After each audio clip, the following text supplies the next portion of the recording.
ಬೈರೇಗೌಡರು ರಾಜಕೀಯಕ್ಕೆ ದುಡ್ಡು ಮಾಡೋದಕ್ಕೋ ಹಣ ಮಾಡ್ಲಿಕ್ಕೋ ಜಮೀನ್ ಮಾಡ್ಲಿಕ್ಕೋ ಬಂದವರಲ್ಲ. ಸುಳ್ಳು ಆರೋಪಗಳು ಮಾಡ್ತಾರೆ, ಇಟ್ಟಂದ್ರೆ ಕೆಲಸ ಮಾಡ್ತಾರೆ, ಪ್ರತಿಯೊಬ್ಬರ ಮೇಲೆ ಒಂದು ಆಪಾದನೆ ಮಾಡೋದು, ಮತ್ತೆ ಅದಕ್ಕೆ ಉತ್ತರ ಇರಲ್ಲ. ಇವಾಗ ನೋಡಿ ಕೃಷ್ಣ ಬೈರೇಗೌಡರ ವಿಚಾರದಲ್ಲೂ ಇದೇ ಹೇಳ್ತೀವಿ, ನಾವು ದಾಖಲಾತಿಗಳು ಬಂದು ತಗೊಂಡ್ಬಂದು ಇಲ್ಲಿ ಕೂತ್ಕೊಳ್ಳಿಲ್ಲ, ಹಾಗಾಗಿ ನಿಮ್ಗೆ ಉತ್ತರ ಕೊಡ್ಲಿಕ್ಕೆ ಆಗ್ತಾ ಇರಲಿಲ್ಲ. ಡಾಕ್ಯುಮೆಂಟ್ ನಿಮ್ಗೆ ಸಲ್ಲಿಸ್ತೀವಿ, ನಂತರ ಮತ್ತೆ ಇದೇ ರೀತಿ ಬಂದು ಕೂತ್ಕೊಂಡು ಮಾತಾಡ್ತೀನಿ. ಮಾಡಿ ರಾಜ್ಯ ಕಂದಾಯ ಇತ್ತೀಚೆಗೆ ಒಂದು ಆಪಾದನೆ ಬಂದಿದೆ. ಏನೊಂದು ಆಪಾದನೆ ಅಂತಂದ್ರೆ ಗಡನ್ಪಾಳ್ಯ ಜಮೀನನ್ನ ಅಕ್ರಮವಾಗಿ ಕೆರೆ ಮತ್ತು ಸ್ಮಶಾನ ಅಕ್ರಮ ಮಾಡ್ಕೊಂಡಿದ್ದಾರೆ ಅನ್ನೋ ರೀತಿಯಲ್ಲಿ ವಿಪಕ್ಷ ನಾಯಕರಾಗಿರ್ತಾರೆ, ವಿಧಾನ ಪರಿಷತ್ ವಿಪಕ್ಷ ನಾಯಕರಾಗಿರ್ತಕ್ಕಂಥ ಚಲವಾದಿ ನಾರಾಯಣಸ್ವಾಮಿ ಆರೋಪ ಮಾಡಿದ್ದಾರೆ. ನಾವು ಈ 2.5 ವರ್ಷದಲ್ಲಿ ನೋಡಿದಾಗ ಕೃಷ್ಣ ಬೈರೇಗೌಡರ ಆಡಳಿತ ಕಂದಾಯ ಮಂತ್ರಿಗಳು ಆದ್ಮೇಲೆ ನಾವು ಅಬ್ಸರ್ವ್ ಮಾಡಿದಾಗ ನಾವು ಇದನ್ನ ಯಾಕೆ ಹೇಳಕ್ ಬಂದಿದ್ದೀವಿ, ಕಾಂಗ್ರೆಸ್ ಅವರಾಗಿ ಹೇಳಕ್ ಬಂದಿದ್ದೀವ ಅಥವಾ ಜಿಲ್ಲೆಯವರಾಗಿ ಹೇಳಕ್ ಬಂದಿದ್ದೀವ ಅಂತ ನೀವು ಸ್ವಲ್ಪ ಯೋಚನೆ ಮಾಡಬೇಕು. ಕಾರಣ ಏನು ಅಂತಂದ್ರೆ ಇದೇ ಜಿಲ್ಲೆಯವರಾಗಿರ್ತಕ್ಕಂಥ ಕೃಷ್ಣ ಬೈರೇಗೌಡರು ಕಂದಾಯ ಸಚಿವರಾದ ಮೇಲೆ ಜ್ವಲಂತ ಸಮಸ್ಯೆ ಕಂದಾಯ ಇಲಾಖೆಯಲ್ಲಿ ಸಾಕಷ್ಟು ಜನರಲ್ಲಿ, ನೀವು ಪತ್ರಕರ್ತರಲ್ಲೂ ರೈತರಿದ್ದೀರಿ, ನಿಮ್ಗೆ ಆ ಸಮಸ್ಯೆ ತಾವು ಫೇಸ್ ಮಾಡಿರ್ತೀರಿ. ಏನು ಅಂತಂದ್ರೆ ಕಂಪ್ಯೂಟರ್ಕರಣ ಆಗೋವರೆಗೂ ಎಲ್ಲಾ ರಾಜ್ಯದಲ್ಲಿ ತಹಸೀಲ್ದಾರ್ ಕಚೇರಿಗಳು ಸುತ್ತ ರೈತರು ಅಲಿತಾ ಇದ್ರು. ಕಂಪ್ಯೂಟರ್ಕರಣ ಆದ ಮೇಲೆ ಇವತ್ತು ಅಲಿಯುವಂತ ಪರಿಸ್ಥಿತಿಗಳಿಲ್ಲ ರೈತರಿಗೆ. ಅದೇ ರೀತಿ ದಲಿತರ ಜಮೀನುಗಳು PTCL ಆಕ್ಟ್ ಸಂಬಂಧಪಟ್ಟಂಗೆ ಹೊಸ ಕಾಯ್ದೆಗಳು ತಗೊಂಡ್ಬಂದು ಅದನ್ನ ಟೈಪ್ ಮಾಡುವಂತ ಕೆಲಸ ಮಾಡಿದ್ರು. ನಾವು ಅದೇ ರೀತಿ ಒಂದೊಂದು ಪೋಡಿ ಆಂದೋಲನ ಮಾಡಿದ್ರು, ದೊಡ್ಡ ಉತ್ಸವಗಳ ತರ ಪೋಡಿ ಆಂದೋಲನ ಮಾಡಿದ್ರು.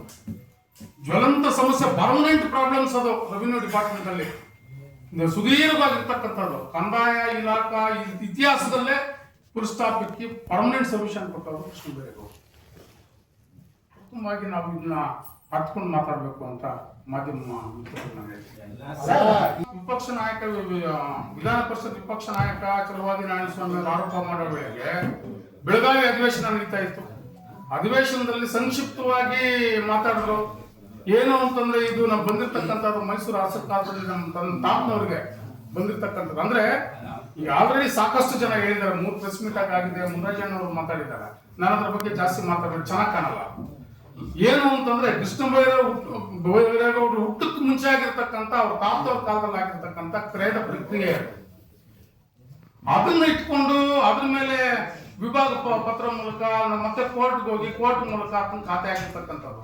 ಅದನ್ನ ಯಾವ ರೀತಿ ಬಿಂಬಿಸಿದ್ರು ವಿಪಕ್ಷ ನಾಯಕರು ಅಂತಂದ್ರೆ ಚಲವಾದಿ ನಾರಾಯಣಸ್ವಾಮಿ ಅವರು ಮಾಧ್ಯಮದ ಮುಂದೆ ಬಂದು ಕೃಷ್ಣ ಬೈರೇಗೌಡರು ಕಂದಾಯ ಮಂತ್ರಿಗಳಾದ ಮೇಲೆ ಅವರು ಪ್ರಭಾವ ಬೀರಿ ಅವ್ರ ಹೆಸರಿಗೆ ಖಾತೆಗಳು ಮಾಡ್ಕೊಂಡವ್ರೆ ಅನ್ನೋ ರೀತಿಯಲ್ಲಿ ರಾಜ್ಯ ಜನತೆ ದಿಕ್ತಪ್ಪಿಸುವಂತ ಕೆಲಸ ಮಾಡೋದು.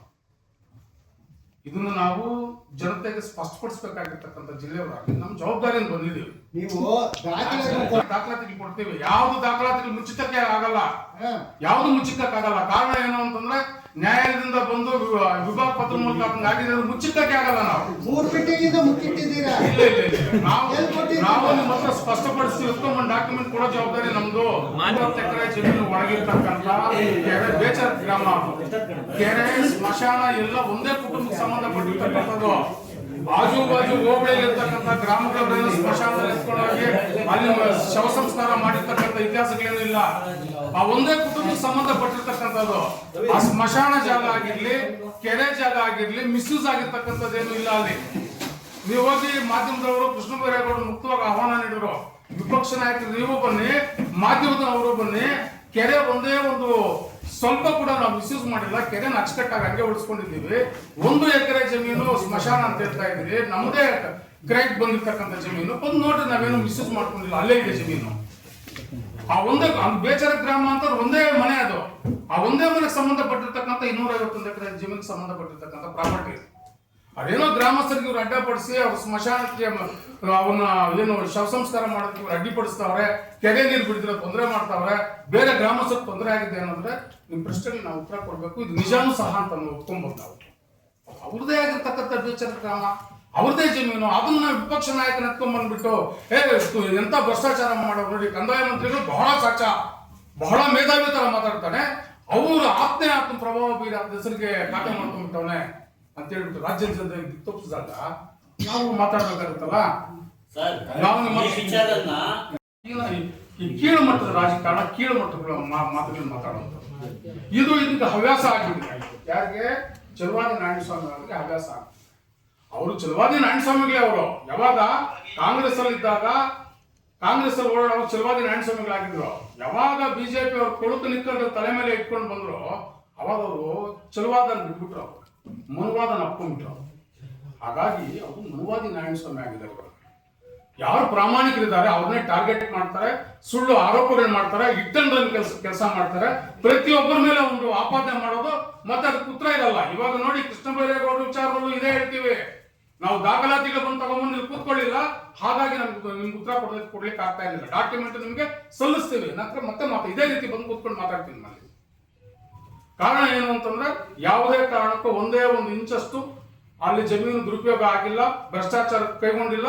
ಅದು ಅವರು ಪ್ರಾಮಾಣಿಕವಾಗಿ ಸ್ವತಂತ್ರ ಪೂರ್ವದಿಂದ ಬಂದಿರತಕ್ಕಂಥ ಪ್ರಾಪರ್ಟಿ ಅದು. ಮತ್ತೆ ಕೃಷ್ಣ ಬೈರೇಗೌಡರ ಬಗ್ಗೆ ತಮ್ಗೆ ಇನ್ನೊಂದು ಮಾತು ಹೇಳ್ಬೇಕಾಗಿದೆ. ನಾನು ಕೃಷ್ಣ ಬೈರೇಗೌಡರು ರಾಜಕೀಯಕ್ಕೆ ದುಡ್ಡು ಮಾಡೋದಕ್ಕೋ ಹಣ ಮಾಡ್ಲಿಕ್ಕೋ ಜಮೀನು ಮಾಡ್ಲಿಕ್ಕೋ ಬಂದವರಲ್ಲ. ಒಬ್ಬ ಪ್ರಾಮಾಣಿಕ ಒಬ್ಬ ದಕ್ಷ ಸಚಿವರಾಗಿದ್ದಂತ ತಂದೆ ಬೈರೇಗೌಡರು. ಸರ್ ಒಂದ್ ನಿಮಿಷ ಹೇಳ್ತೀನಿ ಸರ್, ಉತ್ತರ ಕೊಡ್ತೀನಿ ಕೇಳಿ ಸರ್, ಉತ್ತರ ಕೊಡ್ತೀನಿ ಕೇಳಿ. ಅವ್ರ ತಂದೆ ಅಕಾಲಿಕ ಏನು ಮರಣ ಹೊಂದಾಗ ಅವರ ತಂದೆಯ ಅಂತ್ಯ ಸಂಸ್ಕಾರಕ್ಕೆ ಬಂದವರು, ರಾಜಕಾರಣಕ್ಕೆ ಬಂದವರಲ್ಲ. ನಮ್ಮ ರಾಜಕೀಯ ಪಕ್ಷಗಳಿಗೋ ಅಥವಾ ಲೋಕಲ್ ಲೀಡರ್ಸ್ ನಮ್ಮ ಅನಿವಾರ್ಯಕ್ಕೆ ಅದನ್ನ ಬಲಂತ ಮಾಡಿ ನಾವು ಪಾರ್ಟಿ ಕರ್ಕೊಂಡ್ಬಂದು ಅದನ್ನ ನಿಲ್ಲಿಸಿ MLA ಮಾಡುವಂತ ಕೆಲಸಗಳು ಮಾಡಿದ್ದು. ಅದನ್ನ ಅವತ್ತು ರಾಜಕಾರಣದ ಕಡೆ ಗಮನ ಕೊಟ್ಟವರಲ್ಲ, ಇವತ್ತು ರಾಜಕಾರಣದ ಪಕ್ಷಕ್ಕೆ ಗಮನ ಕೊಟ್ಟವರಲ್ಲ. ಅದನ್ನ ಹಣ ಆಸ್ತಿ ಮಾಡಬೇಕು ಅಂತ ದೊಡ್ಡ ವಿಚಾರ ಆಗಿರ್ಲಿಲ್ಲ. ಅದನ್ನ ಪ್ರಾಮಾಣಿಕತೆ ನೋಡ್ಬಿಟ್ಟು ಅದನ್ನ ಟಾರ್ಗೆಟ್ ಮಾಡಿ ಅದಕ್ಕೆ ಅಂತ ಒಂದು ಡೂಪ್ಲಿಕೇಟ್ ಏನು ಮೊಬೈಲ್ಗಳಲ್ಲಿ ಆ್ಯಪ್ಗಳು ಇಟ್ಕೊಂಡು ಇದು ಏನು ಪೇಜ್ಗಳನ್ನು ಸೃಷ್ಟಿ ಮಾಡಿಕೊಂಡು ಅದಕ್ಕೆ ಅಂತ ಒಂದು ಟೀಮ್ಗಳು ರೆಡಿ ಮಾಡಿ ಅದನ್ನ ಭ್ರಷ್ಟಾಚಾರ ಮಾಡೋದಂತ ಪ್ರೂವ್ ಮಾಡುವಂತ ಹೀನ ಸಂಸ್ಕೃತಿ ಬಿಜೆಪಿ ಅವರು ಮಾಡ್ತಾ ಇದ್ದಾರೆ ಅಂತ ನಾನು ಹೇಳ್ತಾ ಇದ್ದೀನಿ. ಅದೇ ರೀತಿ